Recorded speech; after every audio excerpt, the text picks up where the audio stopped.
Le Conseil européen, qu'est-ce que c'est? C'est la plus haute institution politique de l'Union européenne, composée des chefs d'État ou de gouvernement des pays membres de l'Union européenne, d'un président et du président de la Commission européenne.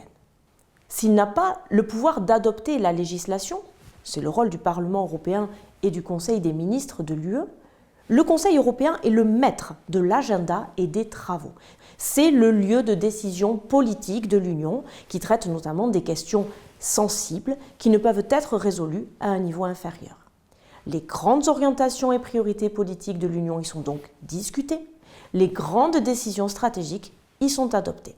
Cette fonction vaut pour les questions d'asile et d'immigration depuis 1999, date à laquelle l'UE intervient dans ces domaines. Compte tenu de son autorité politique, le Conseil européen est par conséquent l'endroit où les grandes crises européennes sont discutées. Aussi, et depuis la crise migratoire de 2015, les questions liées à l'asile et à l'immigration n'ont pas quitté l'ordre du jour des réunions du Conseil européen. Depuis lors, 3 grandes tendances ont émergé. Tout d'abord, les réunions du Conseil européen font apparaître les grandes divisions qui existent entre les États européens, entre les États de première ligne, Italie, Grèce, Espagne, qui doivent gérer les arrivées de migrants et demandeurs d'asile et réclament plus de solidarité de la part des autres États, et les pays d'Europe centrale et orientale qui sont hostiles aux migrations et demandent aux États de première ligne d'être plus responsables avant de pouvoir recevoir plus de solidarité. Ensuite, ces divisions ont un impact important sur la négociation des propositions de réforme inscrites dans le Pacte européen sur l'asile et la migration présenté en septembre 2020. Ces propositions sont toujours en discussion en décembre 2023 en raison notamment de la difficulté pour les États européens de dépasser ces divisions.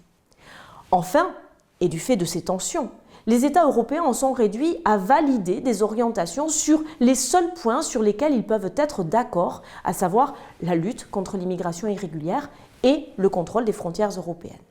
Ce contexte les a récemment conduits à développer un nouveau débat sur la conclusion d'accords avec les pays d'origine et de transit pour renvoyer les personnes arrivées en Europe, y compris lorsqu'il s'agit de pays très douteux en matière de respect des droits humains.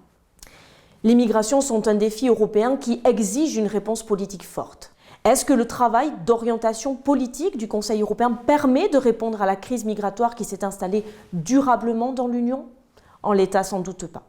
Le contexte de polycrise qui touche l'Union européenne rebat les cartes et réclame sur le plan des migrations et de l'asile une nouvelle intervention d'envergure. Le Conseil européen doit assumer le rôle politique qui est le sien et fixer de nouveaux jalons en la matière.